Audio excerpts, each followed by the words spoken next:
नाशिकच्या सातपूर परिसरातील प्रबुद्धनगर येथील भागात उभी असलेल्या चारचाकी गाडीची काच फोडल्याची घटना घडली आहे।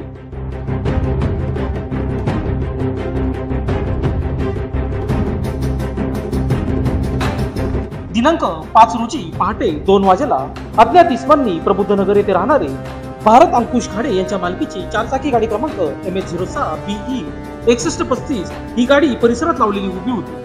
मात्र मध्यरात्री कुणीतरी अज्ञात इसमांनी या गाडीची काच फोडल्याची घटना सकाळी लक्षात येतात सातपूर पोलिसांना घटनेची माहिती दिली असून गुन्हा दाखल करण्याचे काम चालू आहे। दरम्यान या प्रसंगी लोकशास्त्र न्यूजशी बोलताना भारत खाडे यांनी अधिक माहिती दिली। दरम्यान गाडी पिणारे खाणारे राहत्या रात्रीची लाईटी बंद करून गाडीचं दहशत निर्माण करण्यात आली। गाडीचे काच फोडून आणि बाकीचं माझी दुसरी गाडी पण होती रिक्षा, त्याची पण सीट वगैरे फाडल्या गेली। हे 2-3 दिवस आधी प्रकार असं घडला पण होता आणि काल ही गाडी फोडली। कशाने गाडी फोडली? ही बेरच्या बाटल्याने फोडली।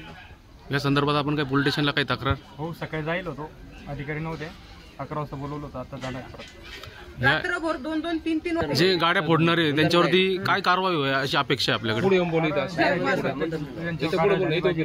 आणि दहशत निर्माण करण्याचं यांचं थांब रे, काय नाव आपलं?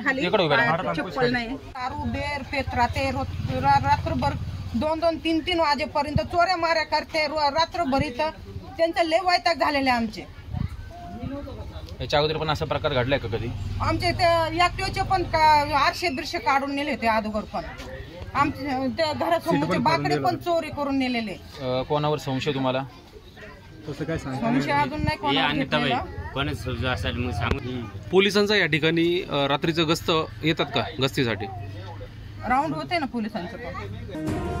लोकशास्त्र न्यूजसाठी बंटी आढाव, सातपूर।